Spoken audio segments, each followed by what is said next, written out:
People have all types of learning styles. Some prefer to read something that has been written down. Others more inclined to jump in and work with hands-on activities. And for students who fall into this category, STEM program activities are the pinnacle of dynamic learning. Listen, 3D printing, aeronautics, robotics.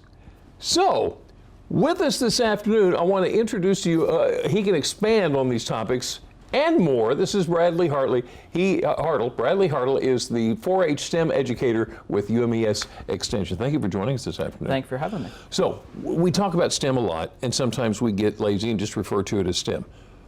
Remind us what STEM is. So STEM is science, technology, engineering, and math. A lot of times we'll also refer to it as STEAM, adding in arts, or in my case, because I work with Extension, we try to add agriculture into it as well. Oh, okay. Do you feel it's important for students to get involved in STEM or STEAM? I think it is, because it's intertwined in just about every career you could possibly go into. Yeah. In some way, shape, or form, you're going to run across science. There's always new technology, and there's going to be math. No matter how much you may not want to do it, there's going to be math involved somewhere. So it's always good to have that initial background. You may not want to go into it to the point that you're an astronaut or you're in aerospace engineering, things like that, but you want to have that kind of core background to it. Right. It's a good base to work from.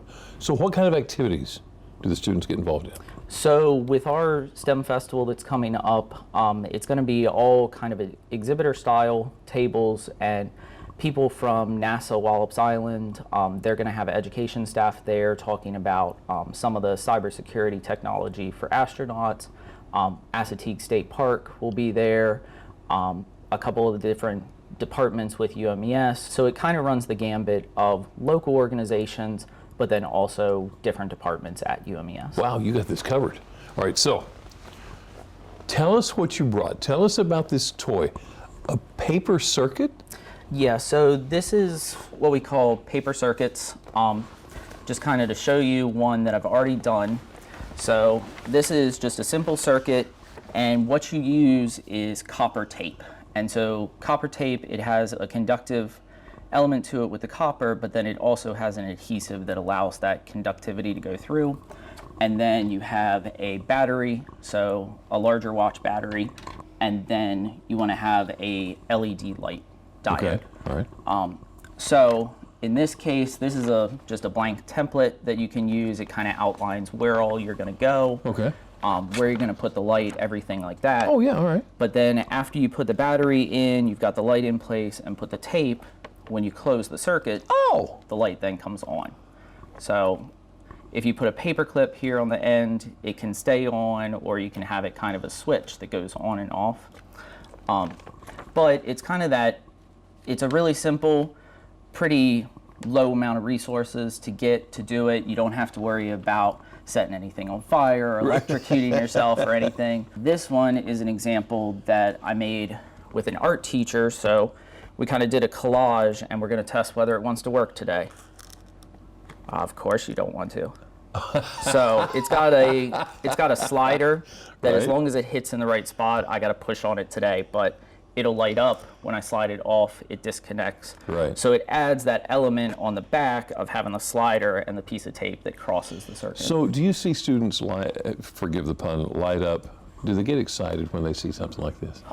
It kind of depends on the student. Some students definitely do. Some, it's one of those, they've never experienced something like it before, so they're not sure what they're going to do, things like that. So it really helps having these kind of templates, because I've done it both ways, having the template or just trying to instruct them. Right. Having this in front of them helps it a lot, and they do eventually get to that light up moment. Tell me about this event you got coming up. So the STEM Festival, the UMES 4-H STEM Festival, it's November 12th from 10 to 2. It's actually the same day as UMES's homecoming. So hopefully some people from homecoming will come over as well. Yeah. But like I said, it's exhibitor tables, Assateague, NASA Wallops Island.